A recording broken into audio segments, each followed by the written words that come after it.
Is there like a trick that you could share to other creators out there in terms of like cadence of posting, when to, when not to? You don't have to give away the secret sauce by any Oh means, my gosh, but no, I'm happy to. There is no secret sauce. It's all about, well, I guess the secret sauce is. all right, so we're back with another episode of Digging Deeper with Dialed In Gummies. We are here with Emily McCarter. She is one of the fastest growing voices in cannabis media today. She launched her own podcast back in 2020, which was a spinoff of her popular Instagram account, McCarter Gets High. And what started as candid conversations with friends quickly evolved into a nationally recognized platform. Now recording weekly from her in-home studio in Boulder, Colorado, Emily blends humor, advocacy, and unfiltered authenticity into every episode. With more than 70,000 followers, she has built a loyal audience by challenging social media norms and navigating platform restrictions head on. Beyond podcasting, she's expanded into YouTube, brand collaborations, long-form interviews with influential voices across the cannabis space, helping bridge the gap between consumers and industry leaders. Bold, honest, and unapologetically herself, Emily is part of the new generation reshaping cannabis culture and pushing her normalization nationwide. Today, we're digging deeper with Emily McCarter. Emily, thanks for being on today. Thank you so much for having me. That was the best intro of myself I've ever heard. Thank you. That made my entire day slash week slash year. Well, that's what we're here for, Emily. I love your guys' gummies, first of all. I'm just so blessed to be here. I've loved your gummies since you launched them. I don't even know when that was now. Time is flying by. It is. I remember you at the sleep party. That was like 2 years ago, which Yes. is crazy to think about. Oh my gosh. And me and you shared a bus together at the Native Roots party like 3.5 years ago. Oh my God. Yeah. I forgot about that. Yeah. Smoked some cannabis, but I still got it up here. Wow, good memory. Yep. Good memory. And so you've definitely been an advocate of Dialed In, so I appreciate that. And I feel like it's very authentic. You use Dialed In pretty regularly as your go-to gummy, I would imagine. I do. Yes, they are my favorite. I recommend them to everyone. The focus, I was just saying before we started, the focus is like my daily driver. Why's that? What do you like Yes. about it? I love that it's a low dose, so it's not like gonna get you like super jittery, like you are worried that some, smoking some sativas. Oh yeah. Can definitely do, and like the raciness that's not there with your focus gummies. And I feel like there's like it just gives you this little bit of an edge, like that's like makes you lock in. I don't know what it is. It's probably the cannabinoids that you guys chose. Yeah. I want to know more about the THCV and everything that does, and I think it's the CBC. CBC, yep. Yes, I don't know a ton of research. I just have heard that it can help with like diet one. Yes, it is known to be kind of like an appetite suppressant, which is the opposite of what most people feel when they have edibles. It's that heavy, gummy high sometimes can give you the munchies. There's no other way of Yes. saying it. Yes, or like just like you feel it in the back of your eyes, like your eyes just want to droop. But with yours, it's just like crisp, clean. It doesn't feel like you're gonna have like an edible hangover or anything like that. It's just, I don't know why people aren't doing more stuff like this. It's brilliant. And then your sleep gummy, I've been giving them to my parents for years since you launched them and been taking them myself. They're incredible. What's really cool about that product, the sleep one, is when we designed it, we specifically nano-emulsified the CBN cannabinoid, which makes it so that that's the first cannabinoid to hit the blood-brain barrier. A lot of edibles will make all the cannabinoids fast-acting, which sounds great in theory. It's a great marketing play, but you still have no idea which one of those cannabinoids is going to hit first because all of our endocannabinoid systems are different. Interesting. So when we created that product, we designed it specifically to eliminate that as a possibility, make sure CBN hits first. And since the CBD and the THC hasn't been chopped or nano-emulsified, the molecules are still larger. And so it takes your body a little bit longer to break them down, which helps keep you asleep throughout the night, waking up refreshed the next day. Yeah. Mind blown. Whoa, that is brilliant. I had never thought about because I see so much of the like fast acting. And you're just like, okay, yes, I hear ya. But then you never think about, wait, okay, well, which cannabinoids and terpenes is it talking about? Absolutely. And how are they going to interact with each other? And which one's going to dominate? So I love that you guys had thought about that. And sugar content, only 1 gram of sugar in those gummies. Yes. See, I'm a sugar fiend. Oh, me so. too. And I love a good gummy, you know, Yes. like I love a good gummy. So there's times where I have to really check myself when I'm eating some of our gummies. Like, all right, maybe you don't want to do 30, 40 milligrams, even though you love how good they taste. Yes. So I always advise people to go buy a bag of your favorite non-medicated gummies to have when that feeling hits. You've got a gummy to eat that isn't medicated. So true. And that reminds me of actually the first reason why I loved your brand and it set you apart from all the other gummies on the market. You're non-sugar coated. Yeah. That is my biggest pet peeve in the market. And now I feel like we've gotten a little bit away from that. But that used to be the only gummy you could find at dispensaries. It was pectin-based sugar-coated gummy. That was pretty much...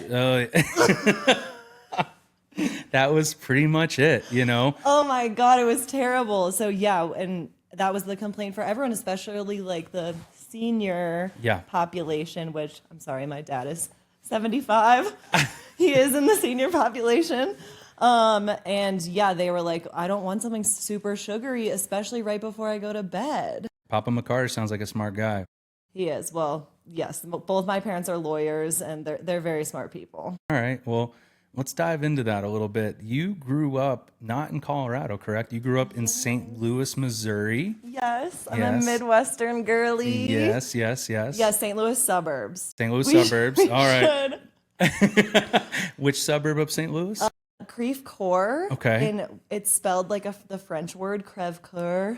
I don't know if I pronounced that correctly, but it's like broken heart, I believe. But of course, it's been Americanized, so we call it Creve Coeur. Of course. But yeah, it's directly west of the city, about, I think, like maybe 15 miles or so. Is that like Lake St. Louis area, just after Chesterfield? Your boy knows a little about my gosh, St. Louis. Wait, you do? Yeah. That's so funny. Well, it is a little bit before Chesterfield. Okay. But we used to go to the Chesterfield Mall, which has now been torn down, RIP. Oh. Yes. But yeah, we used to go shopping in Chesterfield all the time. That was probably just like a 10-minute drive. It's now home of the Top-Golf. No, like I mean, it still is. Top-Golf of St. Actually, Louis. fun fact, my dad was like the main lawyer for the people that built that Top-Golf. Shout out to Papa McCarter again. His name is Dudley. Dudley. Oh, no way. Willard Dudley McCarter III. That's incredible. Yes, I was supposed to be named Dudleyetta, but my mom shut it down. Yeah. Why? I don't know. I mean, I feel like now it would be iconic. I probably would have had a rough time growing up. You know, McCarter gets high flows a little bit better than Dudleyetta gets high. So, right. Yeah. Yes. Okay. So you started smoking cannabis at a pretty young age. Yeah, I think I read that. 14. 14, yeah. Me too. Me too. Oh my gosh. Yeah. So, which now looking back is like, oh my gosh, it's so young. It is, but we're doing great. So I know, look at us now. It was worth it. I'd do it again. You know, these kids today, they don't understand what it was like to have to get cannabis back in those days when we didn't have dispensaries. My gosh, I had to interact with such sketchy people. And wait in parking lots for 30 minutes to an hour just to be told, oh, we're going to have to do this tomorrow. Yes. Oh, that would happen to you? Unfortunately. Oh. Unfortunately. Actually, I guess they would sometimes text and be like, wait, I can't make it. Yeah. After you've already been waiting for like 30 minutes. And you're like, well, what do I do now?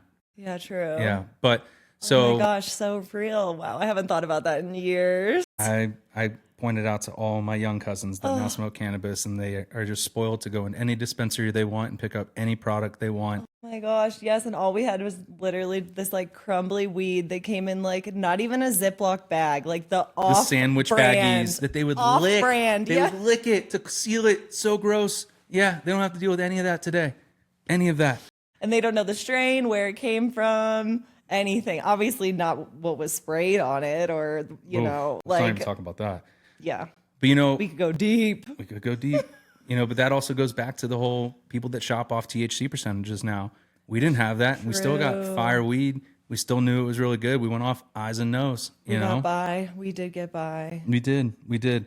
So when did you decide to make the plunge and move to Colorado? What sparked? Well, I am going to eat a gummy first. By all means, enjoy it. And hot damn, these are good.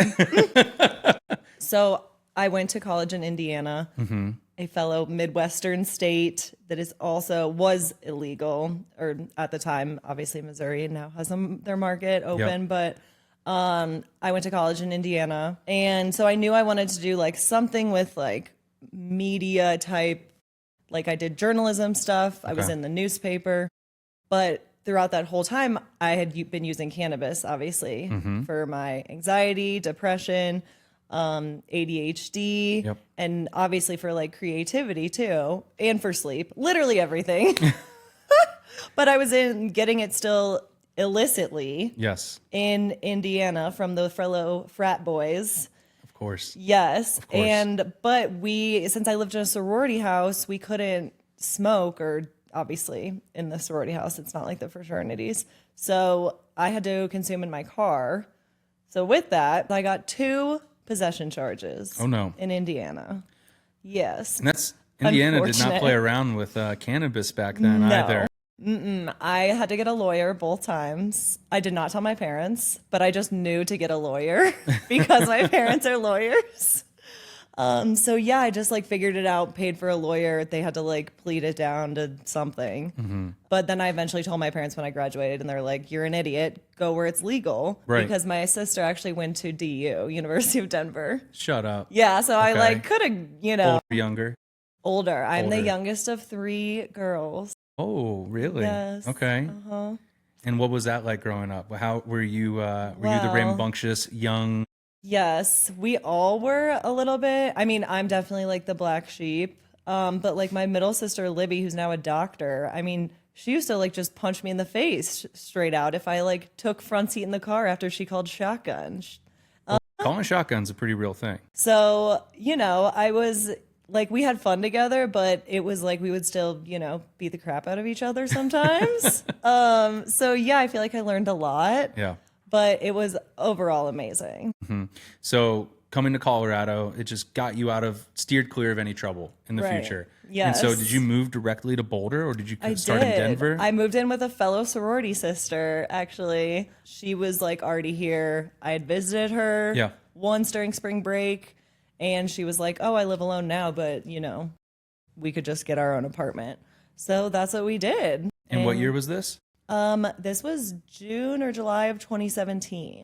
Okay, so just a couple years after legalization in Colorado. Yes, and that was right when I graduated too. I graduated in May of 2017. So you saw really the whole Colorado landscape completely change multiple times over the years with cannabis. Yes, because I visited my sister out here and would oftentimes, stock up on some cannabis. Of course. And so I got to see like my now brother-in-law. He would go into like a medical, he was like, "Oh, I have to meet someone up." It's all coming back to me. He had to meet up with a friend at the time. It was probably like 2014, I feel like, maybe. He had to meet up with a friend that had a medical card because it wasn't like fully recreational or something. Well, so it was medical then. Yeah. It was medical then. Well, so let's go back to your first time smoking cannabis, because I'm sure at 14, it's got to have a pretty funny story to it. Oh, it does. Yeah. It does. All right, so talk about that. Speaking of the sister that used to punch me in the face, who's now a doctor.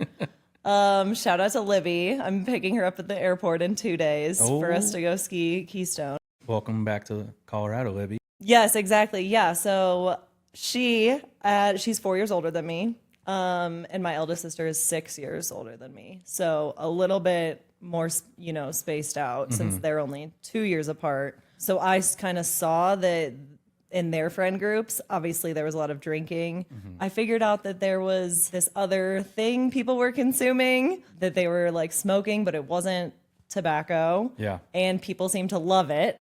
And I was just like, for some reason, drawn to it. I think because everyone in my family drank alcohol, and like the country club scene in St. Louis is tough.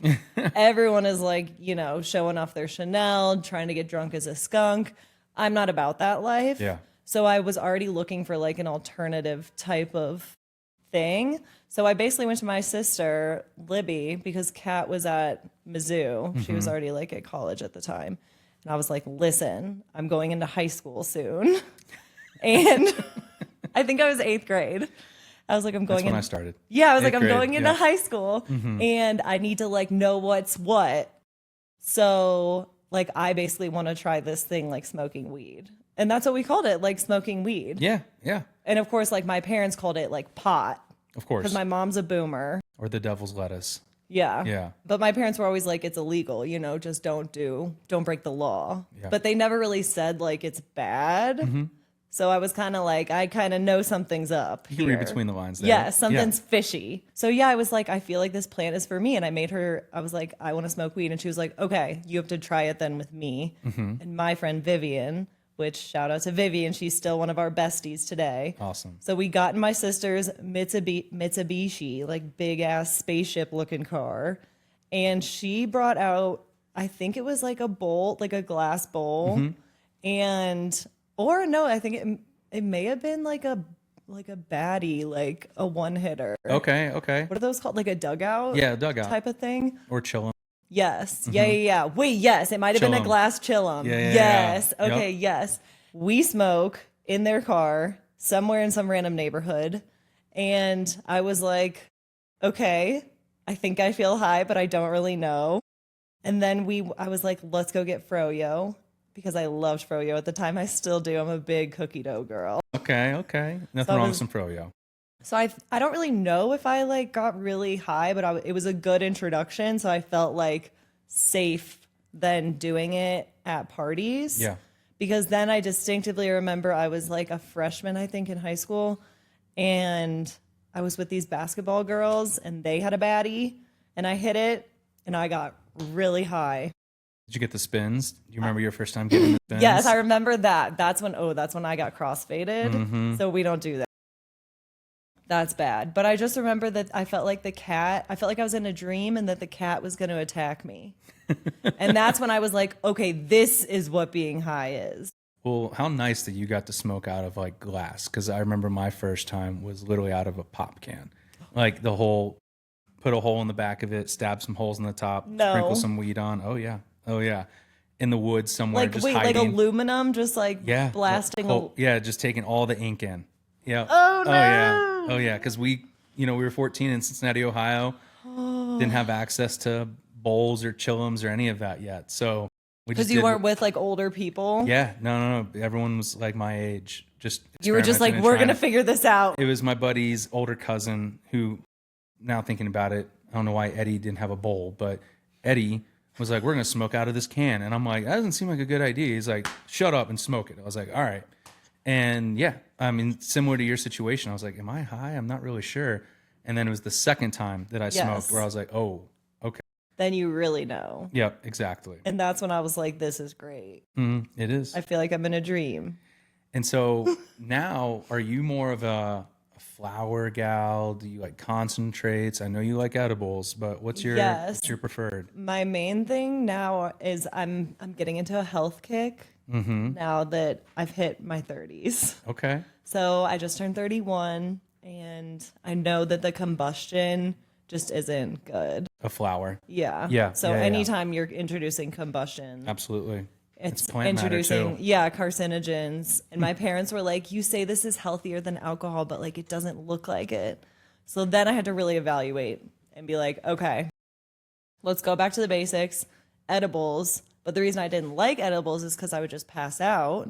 So that's when I really started looking into, this was probably like 2019. Yeah.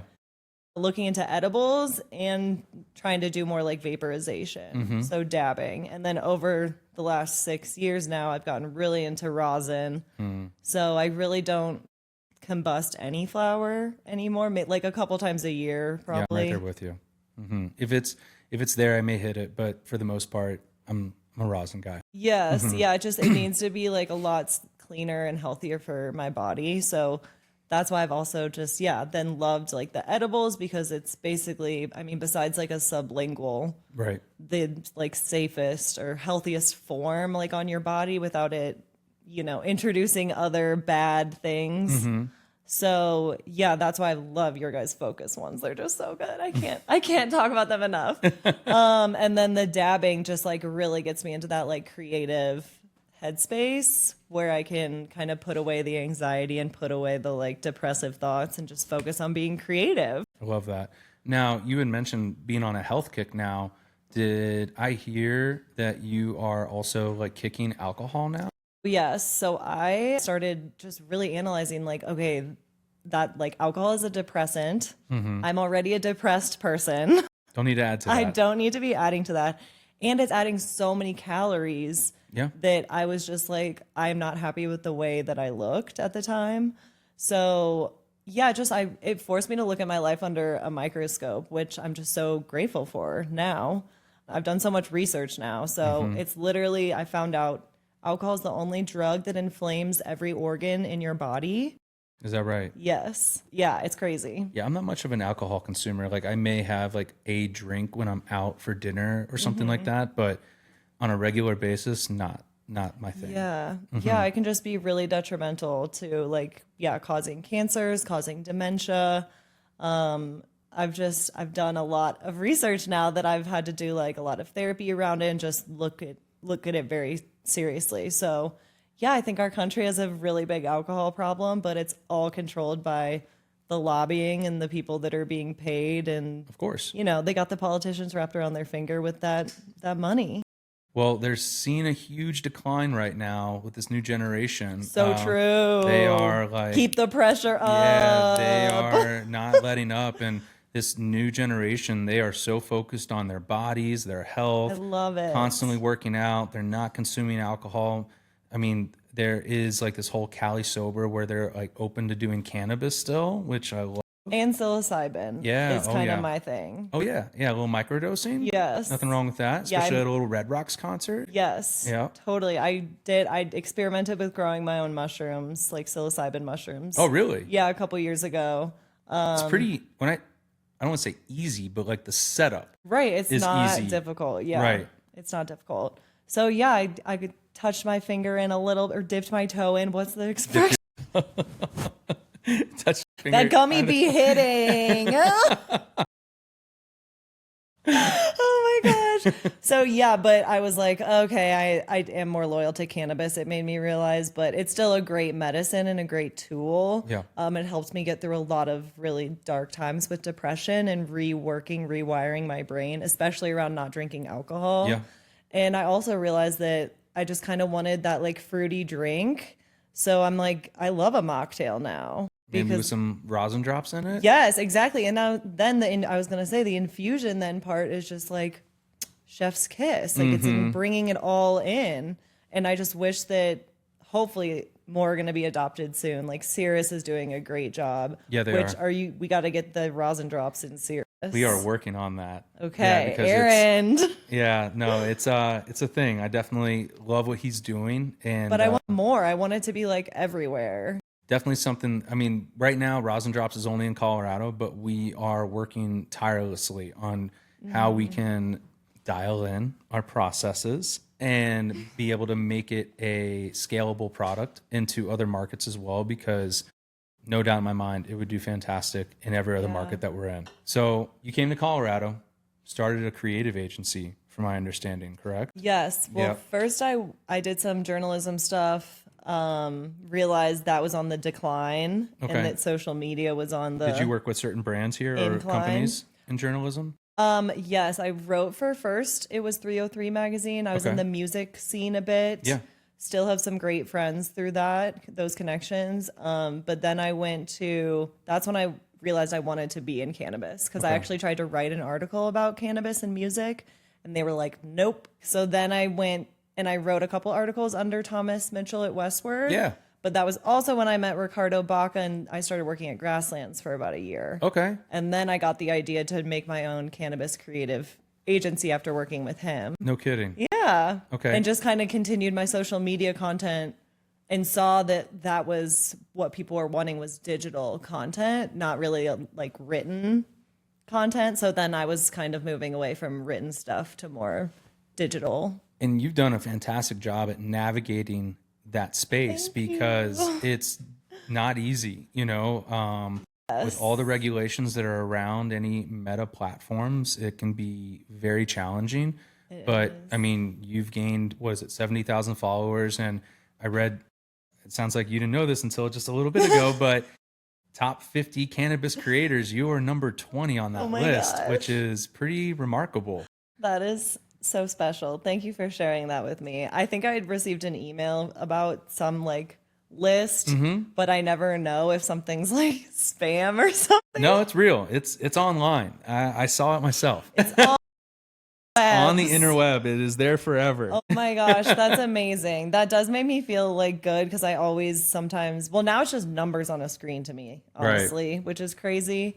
I feel like a finance bro. I'm like, gotta get those numbers up.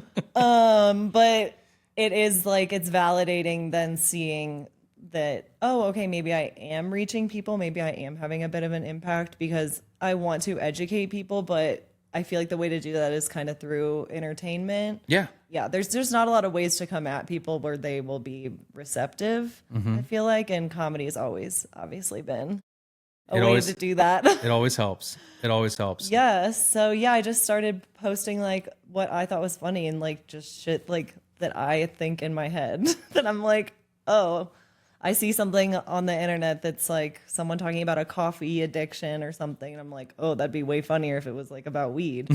And then I just like started making them and people were like, oh my God, like I think I relate to that. So then I just started realizing like, wow, so many other people feel the same way I do. And it was so beautiful and lovely. Now, is there like a trick that you could share to other, creators out there in terms of like cadence of posting, when to, when not to? You don't have to give away the secret sauce by any means. Oh my gosh, no, I'm happy to. There is no secret sauce. It's all about, well, I guess the secret sauce is just being vulnerable and being consistent.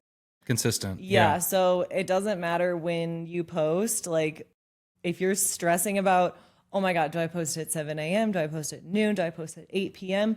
Like if that's going to like inhibit you from posting like to begin with, then like just scrap it. Like that, it doesn't matter. Like if try to just post once a day and that consistency is what people will come back.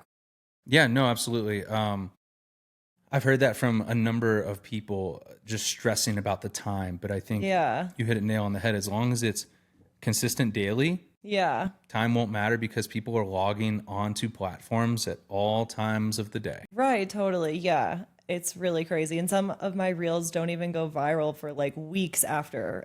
Isn't that funny how that happens? Them. Yeah. Are there any that like really stand out? You're like, why did that all of a sudden? It's always the dumbest ones, in my opinion. It is like what they say, like the cliche of like, it's usually the ones that are the easiest to make. Yeah. And like that you don't think will do anything that are just, that just like blow up. And it's crazy.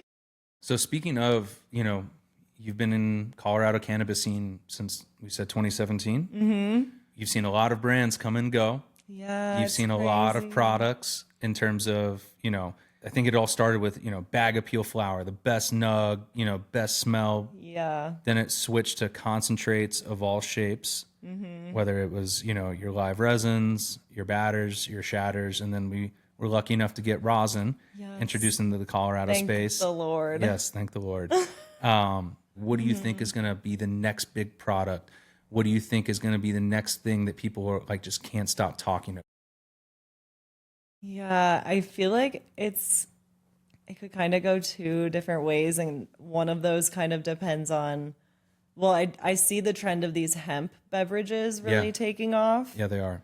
So I think that's what people want, and that's what I was kind of talking about, insinuating earlier with your guys' like rosin drops and being able to have an infused mocktail kind of anywhere and everywhere. I think the beverages are what people are going to want. Absolutely. And really tuning in that dosage and figuring out, okay, this is like the focus blend, because people want like, they think of an effect in their head, like, oh my God, I need to focus today. So when they see something that's like focus, they're going to be like, oh yes. And if it actually works for them, they're going to be consistent. They're going to keep buying it. They're going to tell their friends. They're going to show people. That's what I do, at least. And I just think that's definitely what is going to be the trend, because people love having a drink in their hand. Yes, they do. I walked in with my Spindrift. There's now in Chicago, the United Way Center, I think is what it's called, where they do concerts, and I think that's where the Bulls play. they're now serving cannabis seltzers I saw for this. concerts I only saw right this. now. Yes, that's the start of the trend right there. Oh, absolutely. That's one domino that's going And to I fall. think Madison Square Garden said they were going to do something next too. They're all just going to watch, right? And Yeah. you're going to start to see it more and more and more. I mean, it'd be great if they had them in movies. You know? I know. Yeah. So I think cannabis brands in Colorado need to figure that out. Yep. And that kind of depends on what happens with the laws. And Of course. so I'm not a lawyer, although I like to think I am. But yeah, a lot depends on what's going to happen there. But I do think it's a missed opportunity for these cannabis brands. Like, I think you guys next should be doing but I don't know anything about beverages. So Where it gets difficult with beverages are these canning lines. They can produce such high amounts of volume of there it is. product. They're expensive. They take up a lot of space on the production floor. So unless you have the outlet to move 80,000 units a week, because you can make that in 3 days, easy on some of these canning lines. so true. So I think it's just a matter of, we've got to create the market, if you will. But even so, like, I still think it's a few years away. But that's why we produced Rosin Drops. Like, we knew that there was a huge void in the cannabis space, specifically around beverages. Yes. And that's why we didn't flavor it. So you can literally So put it nice. into anything and be able to get your effects. And you have the measurement plus like the measuring device on there, or measuring cup. Yep. So you can dose On your there. own beverages. You Yes. know, it doesn't Just have- bring it with you. Just bring it with. Throw it in the purse or in your pocket. Oh, You'll be now ready I'm to bummed I rock. didn't bring mine with me. Yeah, I could have just put in a couple drops to my spinny. Oh, okay. Yes. See, this is what I forget. When there's a couple more steps because people want the convenience. Yes, they do. But if you just remember, just put it in your purse, then you always have it with you. So we made the bottle nice and small. Okay, I'm gonna have to put mine in my Pocket-friendly. purse. It's in my kitchen right now, which I thought would be the logical choice. Have you made a vinaigrette with it yet? Because that is No. something you should try.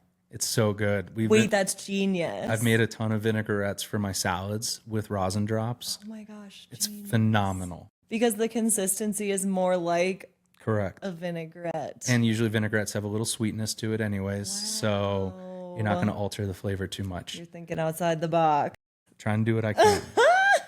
All right. So McCarter, being an influencer in cannabis, for the people that are listening, I think it'd be really important to talk about content creation. Like, is it better to do photo? Is it better to do video? Is it okay to shoot on your iPhone? Do they need to go and invest in a camera?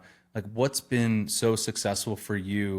I know we talked about earlier you focusing more on the humor side of things, but let's talk about that. And then let's talk about, I heard you may have gotten, a little bit of help to help you manage all of these brand deals and what it's like working with all these brands and creating content for them. Well, first of all, it is exhausting. Yeah, I can It's imagine. a hustle. You have to constantly think of new stuff all the time. And if you're posting Yes. daily, Yes. Yeah. So I love being creative. I've always been, my uncle is a landscape painter. I used to paint when I was younger, then I did ceramics in high school and college, and then I kind of changed to multimedia, digital media stuff. So I've just always loved creating, which I've recently found out through my therapist that is the opposite of depression. You're physically unable to be depressed when you're being creative. So since I struggle with those things, I was like, oh my God, yes. So that if I can just be more creative more of the time, then I don't have to be, worrying about these depressive thoughts, whatever. So basically I've just leaned into that and tried to just create as much as possible. iPhone is perfect. Yes. iPhone, yep. One, you do not need a fancy camcorder, whatever. I did invest in a camcorder, a Sony 4K camera thing for my podcast. okay. So those videos, since you need a longer battery, those types of things, if you do want to do a long form content, then you may want that type of stuff. But I just have like I think last year I got the new iPhone, like 16 or whatever. Yeah. Like I said, like the more vulnerability, the better is what I've realized. I realized pretty quickly on that I wasn't really wanting to be like one of those aesthetic creators, or like aesthetic people. I just want like realness. I want to connect with people. I'm like authenticity. I'm like a no bullshit person. Like, yeah, just like straight to the point, like for better or for worse. Like my family used to tell me I have no filter. Yeah, I have tried to get like a better handle on that. And I always want to treat everyone with kindness, first of all. So I try to do everything from kindness and just like love and respect as like first and foremost. And try to work with people that, you know, have those same values. And if I feel like someone isn't respecting my time or my worth, I don't feel like I feel like I can very easily be like, this isn't working. Like, you know, we got to find something else and look for other people. So yeah, working with brands can be interesting because there is a lot of email communication, and that was really stressful for me, which is why I brought on an assistant recently. Really? Yes, she's been helping me. She's just like a normal content creator assistant. So she doesn't know anything about cannabis, which has been very actually kind of refreshing. So she's bringing a little bit of kind of like more professionalism, I feel like, to the space a bit, but really I just needed to free up all of this like anxiety I had about like, what do I quote these brands? Like, I don't want to even like deal with these contracts. Like, I don't want to negotiate all of this. Oh, now I did the campaign and they like are taking forever to pay me. And like, you have to like demand payment sometimes. It's just like, everything is so stressful. Sure. Yeah. So I really realized that that was kind of weighing me down. So I just got an assistant 2 months ago. I'm very excited. Shout out to Chloe. We love you, Chloe. Nice. Yay, Chloe. She is local to Denver with she made her own little agency too. So it's called Every Girl Marketing. And she works with like a bunch of other, like one is like an outdoor creator. One is like an interior kind of design. One's like a Colorado mom. I love it. Yeah. Okay. So really she just like combs through my inbox, responds to every inquiry that I get, because half of it is figuring out who's legit and who's not. Yeah.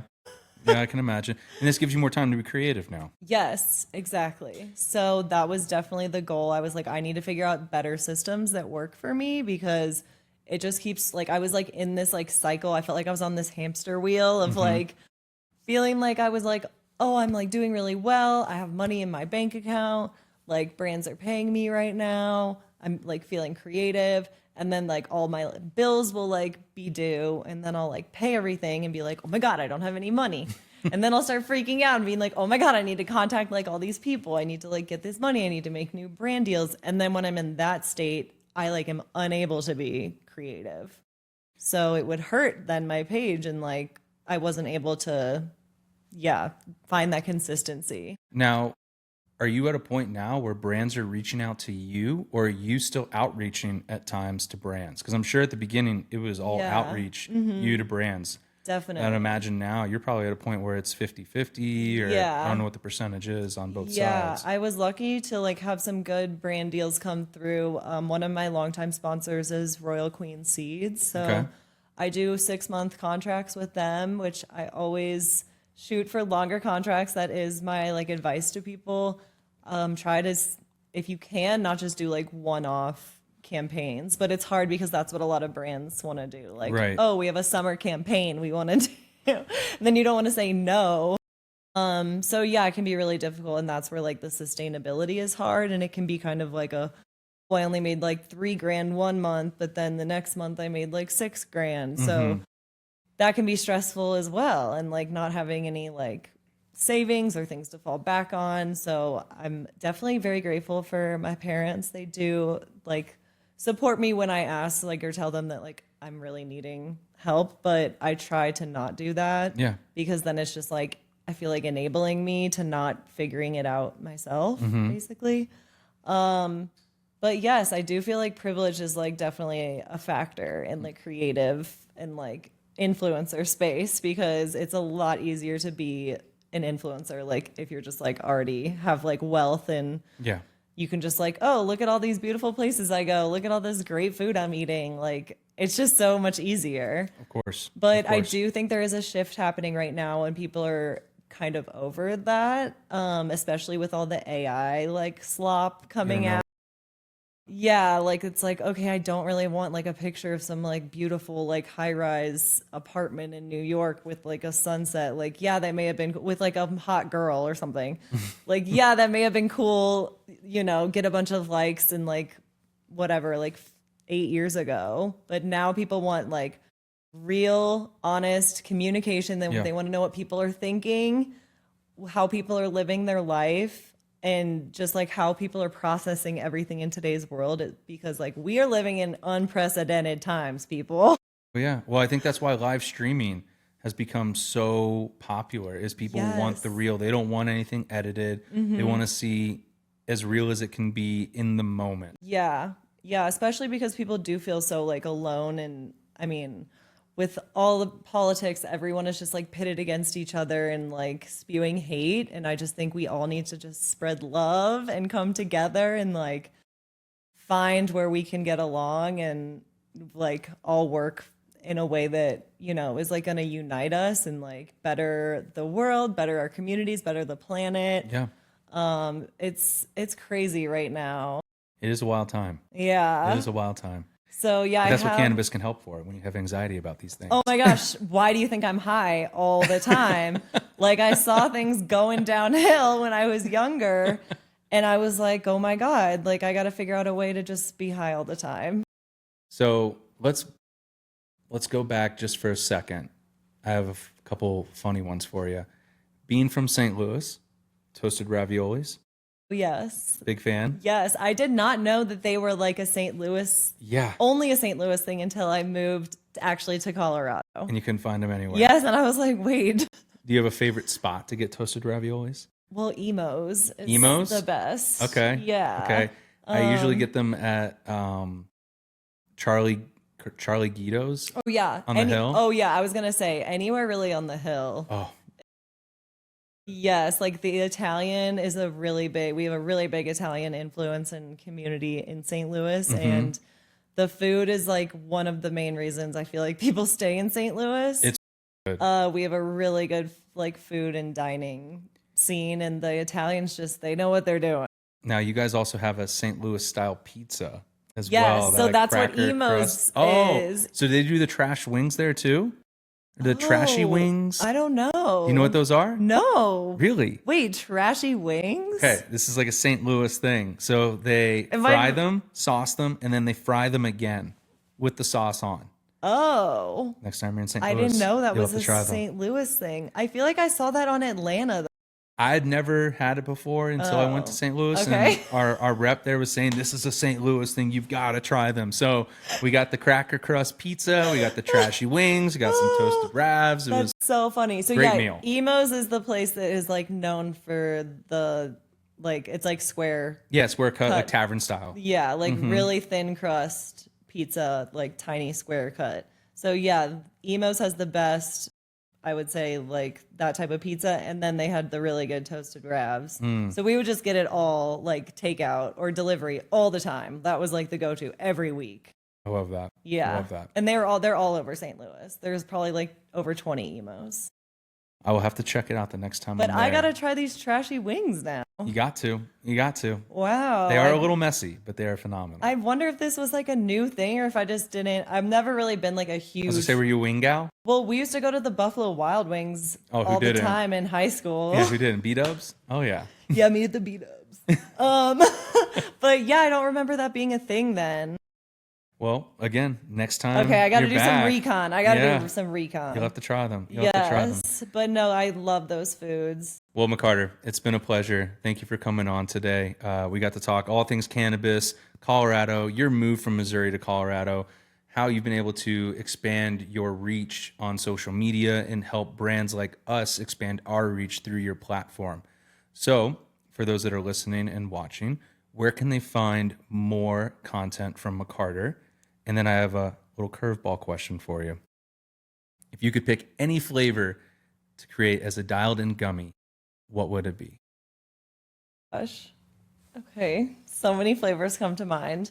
First of all, you can find more of my full videos for my YouTube, like long form. They're all on my YouTube.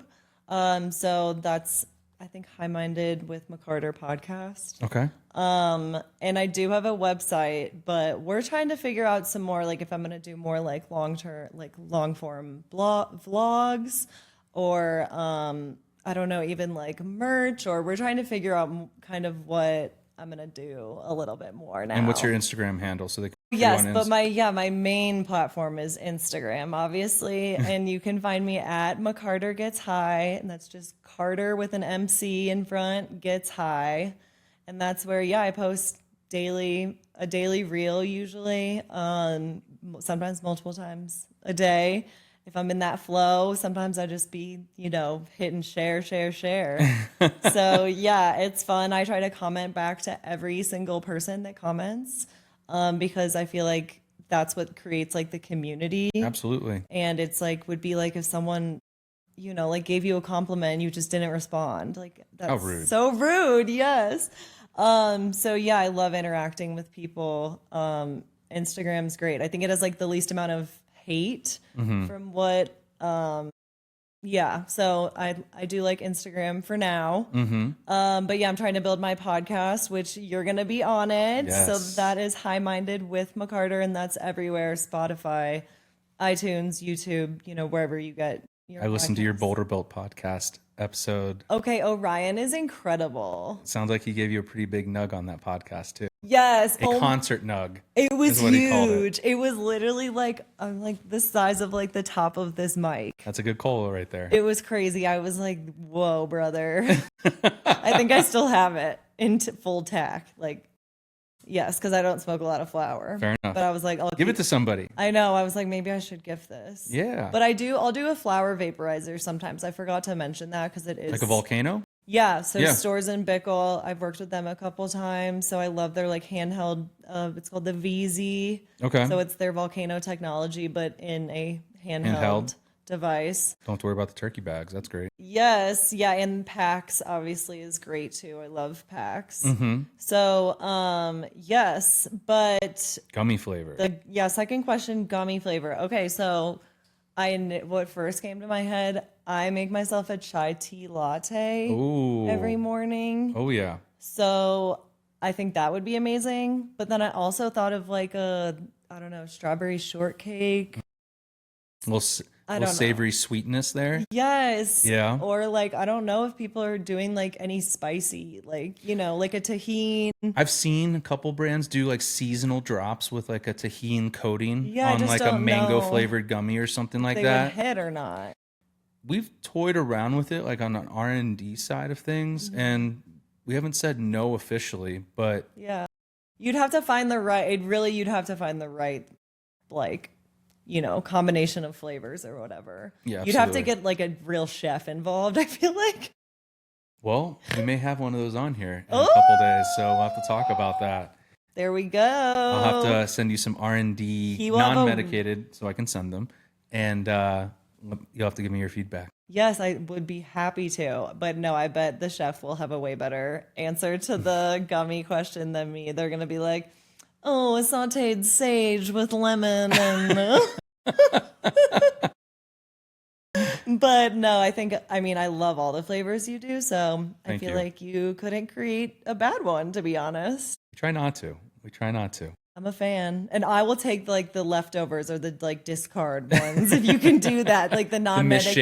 Yes, any of them, even non-medicated, non-medicated, just ship me a big vat. All right. I'll keep that in mind. Or I'll just come by and pick it up, We could do that too. a barrel. We could do that too. Yes, but I just love what you guys are doing, and I'm so proud of you guys for doing a podcast, Thank giving you. more people education, and this is like what everyone needs, in my opinion. Absolutely. The more we can talk about cannabis and try to destigmatize it and just make it a regular point of conversation That, is going to help tremendously. So, yes. again, thanks for giving us some of your time. Thanks for driving down from Thank Boulder. you. Anytime. I appreciate it. Thank you so much for having me. This has been lovely. We dug deep. We dug deeper.